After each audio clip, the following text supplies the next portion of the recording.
कई साल पहले की बात है। तमिलनाडु में एक गांव में हम लोग गए थे। वो जगह जो चंदन तस्करी करने वाला वीरप्पन, वो बहुत ही मशहूर था। वो इलाका है जहां पे सारे चंदन के पेड़ हैं, चंदन की खुशबू है हर जगह पर। उसके बीच में एक चर्च था, पहाड़ी इलाका है, और वहां पे हम लोग गए थे। और उस चर्च से हम एक बहन के घर गए थे।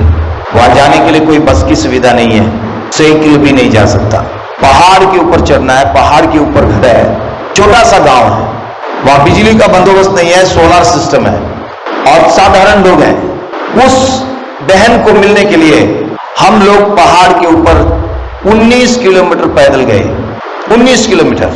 और इतना आसान नहीं है, पहाड़ के ऊपर कोई रास्ता बना नहीं है, और उन झाड़ियों के बीच में से हमें जाना है। तो किसी भी तरह से 19 किलोमीटर ऊपर हम चढ़ के गए। 19 किलोमीटर जाना, 19 किलोमीटर वापस आना है। और वहां पे गए तो वहां पे एक छोटा सा घर था उनका, बिल्कुल छोटा सा घर, वो भी पक्का घर नहीं, पत्तों का बना हुआ घर था। उसकी दीवारें पत्तों की बनी हुई है, छत पत्तों की बनी हुई है। उस छोटे से गांव में ये जो बहन है बिल्कुल अनपढ़ है, बिल्कुल अनपढ़ है। अपना छोटा सा बेटा कोई 7-8 साल का होगा, उसके साथ वो अलग जी रही थी। गांव के लोगों ने उसको अलग कर दिया था। उसके पास 4-5 बकरियां हैं, उन बकरियों से अपना गुजारा चलाती थी। उन बकरियों को चरा के उसके द्वारा अपना गुजारा चलाती थी। पति ने उसको त्याग दिया, गांव के लोगों ने उसको त्याग दिया, क्योंकि उसने यीशु को ग्रहण किया था।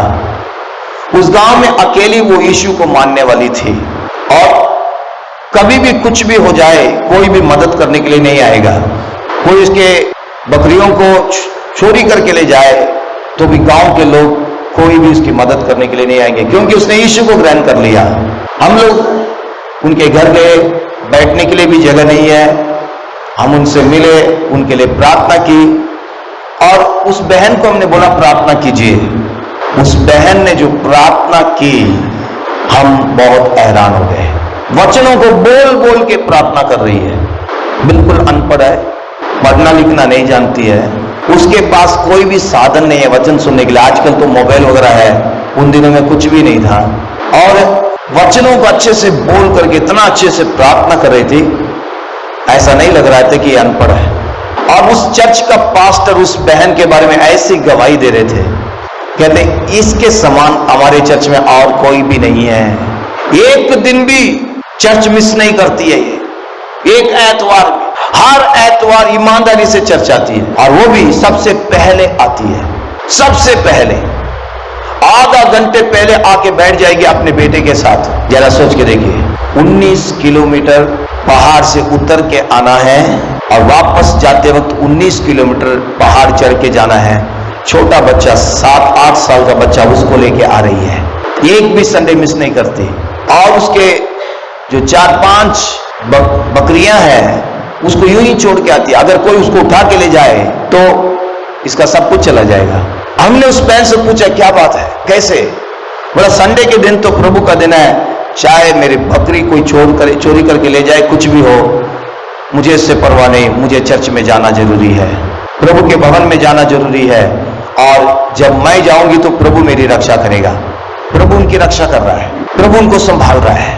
और हमने उनसे पूछा, बहन आप पढ़े लिखे नहीं है, अनपढ़ है, पढ़ना जानते नहीं है, आप वचनों को इतने अच्छे से कैसे बोल रहे हैं? उन्होंने जो बात बताई कि पास्टर जी 19 किलोमीटर पैदल चलना है, पहाड़ उतर के जाना है, वापस आते पहाड़ चढ़ के आना है, इतना आसान नहीं है। जब मैं चर्च जाती हूँ, पास्टर क्या बोल रहे हैं उसको ध्यान से सुनती हूँ, एक एक शब्द पर मैं ध्यान देती हूँ, सारे शब्द पर मैं ध्यान देती हूँ, क्या क्या बोल रहे हैं एक एक शब्द पर मेरा पूरा ध्यान उसी में होता है। जब मैं अपने बेटे को लेके 19 किलोमीटर पैदल में आती हूँ, वापस अपने घर आती हूँ, पूरे रास्ते में पास्टर ने जो प्रचार किया एक एक शब्द में बोलती हुई आती हूँ। पास्टर ने जो भी प्रचार किया है शुरू से लेकर आखिर तक, उसको मैं बोलती हुई आती हूँ, बोलती हुई आती हूँ, बोलती हुई आती हूँ। इसलिए मुझे सारी बातें याद रहती है। कितनी बड़ी बात है देखिए। हम यहां से जाने के बाद हम क्या करते हैं? कई बार तो हम बैठे बैठे सोचते हैं कब पास्टर खत्म करेंगे, ज्यादा देर हो गया है, जल्दी घर जाना है, सुबह नाश्ता करके नहीं आए, जाके खाना बनाना है, या मुझे और किसी काम में जाना, क्या क्या हम सोच के बैठते हैं, है कि नहीं? उस बहन को मैं कभी नहीं भूल सकता। ऐसे लोगों के लिए स्वर्ग में बहुत बड़ा प्रतिफल होगा। दुनिया उनको नहीं जानती, उस बहन का नाम मैं नहीं जानता, भूल गया। आज से कम से कम 40 साल पहले की बात है ये, और अभी वो बहन जिंदा है नहीं है मालूम नहीं, अगर है तो किस हालत में नहीं मालूम, पर एक बात अच्छे से जान सकते हैं, ऐसे लोगों के लिए स्वर्ग में प्रभु बहुत बड़ा प्रतिफल रखा है। ऐसे लोगों के लिए प्रभु बहुत बड़ा प्रतिफल स्वर्ग में रखा है, बहुत बड़ा मुकुट होगा उनके लिए।